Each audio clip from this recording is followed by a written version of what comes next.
বছরের চতুর্থ দিন।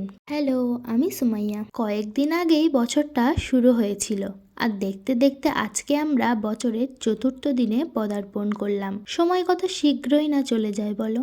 আজকে রবিবার থাকায় তেমন কোনো কাজ ছিল না, তাই উঠতে একটু লেট হয়ে গেছিল। ঘুম থেকে উঠে দেখি চারিদিকে অন্ধকার। আমি তো ভাবলাম অনেক ভোরবেলা উঠে পড়েছি। তারপর সময় চেক করতে দেখলাম না, ভালোই বেলা হয়েছে। এটা হচ্ছে কুয়াশার অন্ধকার।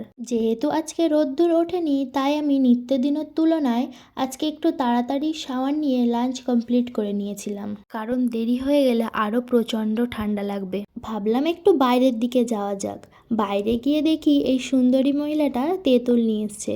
আমরা সেটা খেতে খেতেই গল্প করতে করতে একটু ঘুরে বেড়াচ্ছিলাম। আর এই যে বিচ্ছুটা ফুলের মাঝখান দিয়ে দৌড়ে দৌড়ে আসছে আর বলছে, আমি কতক্ষণে তোমাদের কাছে পৌঁছাতে পারি তুমি টাইমটা কাউন্ট করবে। প্রতিদিনই বিকালবেলা জমিতে জল দেওয়ার জন্য এখান থেকে জল ছাড়া হয়। এই মহিলাটি সেখানে পা ধুতে গিয়ে জুতো ভাসিয়ে ফেলেছিল, সেটাই ধরার চেষ্টা করছিল আর কি।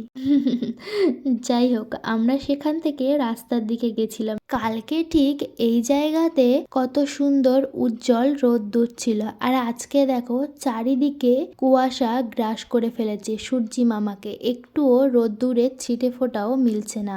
একদিনের ব্যবধানে একটা জায়গায় অনেক কিছু পরিবর্তন হয়ে যেতে পারে, যেটা আমাদের কল্পনারও বাইরে।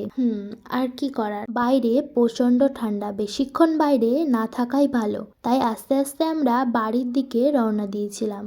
আমি বাড়ি ফিরি, ততক্ষণে তোমরা আমার ভিডিওটি দেখতে থাকো আর অনেক অনেক ভালোবাসা দিও। দেখা হচ্ছে পরের ভিডিওতে। ততক্ষণে সবাই ভালো থাকবেন, সুস্থ থাকবেন। বাই।